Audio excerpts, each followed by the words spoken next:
something I did when I used to work at Murray Library. I helped our team librarian. And what we did is out on the front lawn, and every kid had to bring a clean white t-shirt. And she provided all the tie-dye paints and the rubber bands, and they basically just create this design where twist it and kind of wrap the rubber bands around the parts they twisted, and kind of use the paints to dye the shirt. And once they took it home and it washed it and all that, they have these really cool designs. The trick is usually where the rubber bands are, it's white. It's not colored, so you might want to warn them about that ahead of time. So of course you need some t-shirts in case the teens forget them, and rubber bands and paints. Scissors are optional if they want to do something like create an altered t-shirt instead of just dyeing it. Some other things you can do, of course, give them some books to look at and check out. Have snacks. Anytime you have food, you're bound to get some more teens. Just a fact of life, they like food. You can also have follow-ups where you do other altered clothing activities. Some helpful hints, I already kind of touched on that. Teen Anime Club or Special Interest Club. What's really cool about this is at Whitmore Library every month and some other places in the county library, they have what's called a Teen Anime Club. And I helped with this a little bit when I was there. And every month, the person there will go on OperationAnime.com and they'll send her a free CD, a free DVD with episodes on it for the kids to watch. And all she does is go to a local store and buy treats that are kind of Japanese-oriented. And she'll also save old posters that have come out of books, ARC copies that she's gotten from publishers, other books she's gotten from publishers. And she'll actually have like raffle drawings for those, or she'll just give them away sometimes. Of course, the movie, showing that, and then of course eating the treats and having the prizes for them to win or the other activities. Let's see. And one idea for if you don't have connections with publishers, email them. Most of them are willing to send you free books. Hyperion on Disney will send you free books. I recently got the newest Percy Jackson book for free from them, as well as the new Allie Carter one. I Tell You I Love You, But I Have to Kill You, that series. I got that one from them for free as well. And they make great prizes. Also, go to your local bookstore. This is something I recently learned, that if you ask somebody, usually if they're done with them and they don't want them, they will give you ARC copies that have the books have already come out. But for some reason, kids really like unedited books, and make sure to ask them for appropriate ones, and they'll give you that. Let's see. CD art. This is something I recently done that was kind of fun. This is a CD from McDonald's. They give you these by the tons in the kids' meals, so you can't get rid of these darn things for nothing. They make great CD art, as well as old CDs and DVDs that you are going to delete anyways. If I can get it out. And on here, I'll pass this around, but I have decorated it. It has my name on it, some fun stickers.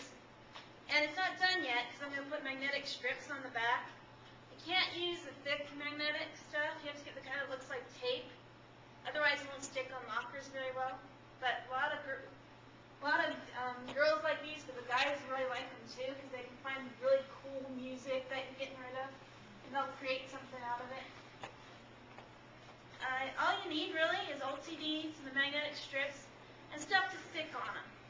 Scrapbooking supplies, if you can find them. I recommend hitting, if you have a local Target, hit the dollar section of Target or your local dollar store. You'll find tons of stuff there. While you're doing it, it's kind of fun to play new music that's coming to the library. Also, you can have a display in the activity where you have like new music, songbooks, and etc. for them to check out. Let them know that they can check out the items if they're interested. You'd be surprised how many teens don't realize they can check stuff out when you put it out. I've had that question almost every day. Of course, put arts and crafts books out so they can check them out as well. Have a contest. That way they'll be more competitive and they'll be more likely to make it look kind of nice. Only decorate one side of the CD. If you decorate both sides, it won't stick. Just to warn you. And also, you might want to have a follow-up of like locker decorations or something like that. like that. Book of the month. This is something my sister, she's a teen librarian at her new library in Holiday, and they recently started this, and it's actually taken off pretty well. She chooses a book every month, and every kid who reads it and writes a review is entered into a drawing. And she'll have drawings with cool prizes. Some of the things she'll give away are USB drives. These were, I paid $2, but she found a bunch of them for $1 at Target. Calculator, 25 cents. Surprisingly, they like this. It's kind of dinky, but they like it. So. Also, the key to this is promotion. Have displays all over your library. Have maybe an activity based around this book or something related to it, so they want to read it, they want to come back, and they want to enter the drawing. Also, get sponsors. Del Taco gives her a whole huge stack of these free taco coupons. So when they bring in the review, she'll give them a free taco coupon. So even when they don't win, they get a free taco. Also, or you could give them a piece of candy. You can get that at bulk, like Costco and Sam's Club, for real cheap. And you could even turn it into a book club if you wanted, but students don't have a lot of time, so it might be easier to do something like this where they can do it on their own time. Encourage staff members to do it along with the teams and also promote it, so you're not the only one doing it. Let's see. For prizes, check the bookstores as well, for the same reason as earlier. Check the comic book stores. Night Flight Comics is more than willing to give you just free comics to give away. And they're not too bad, they're pretty decent. Also, pizza and a movie night. This is kind of fun to do, because you got the movie and the pizza. Usually you have to get a movie license, but if you choose to really own the movie that you don't need the license for anymore, it's kind of fun to do. Like Son of Godzilla or Private Eyes with Don Knotts. Those ones, they don't really care if you have a license for them. They'll let you show them because they're really old. But you might always want to check the Movie License USA before you do that. Okay. Of course, order the pizza ahead of time and tell them you're from such and such library. Sometimes they'll give you discounts. It's kind of cool.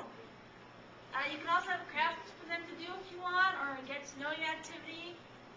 And try and set it up ahead of time, because there's always that little technical glitch that you have trouble getting things to work. So, also you have prizes once again, food. If you want to know, this is the site for the licensing. You could also show anime. Combine the two. Let's see. This activity is better to do during library hours, but you could do it for a lock-in activity. If you do that. Make sure you have an extra person with you for safety reasons. Don't let the kids leave without having a ride. Don't let them walk home, of course. And, of course, if you do that, have them sign a waiver form. But, like I said, it's easier if it's during library hours. And Twisted Afternoon. This is kind of fun. You just get a bunch of Twister mats and Twister games and play Twister. And have treats, of course. And it pretty much runs itself. You might want to have some people in there for crowd control, but they love it anyways. Of course, have prizes. You can also do like a human checker game. Those are fun. Human foosball. There's life-size Candyland. I remember that one. Another one, Halloween Spooktacular.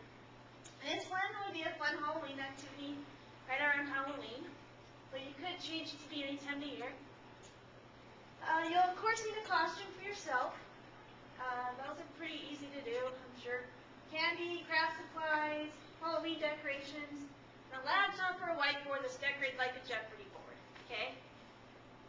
And a couple things you can do. The horror trivia game. Have a costume contest. Watch an old scary movie.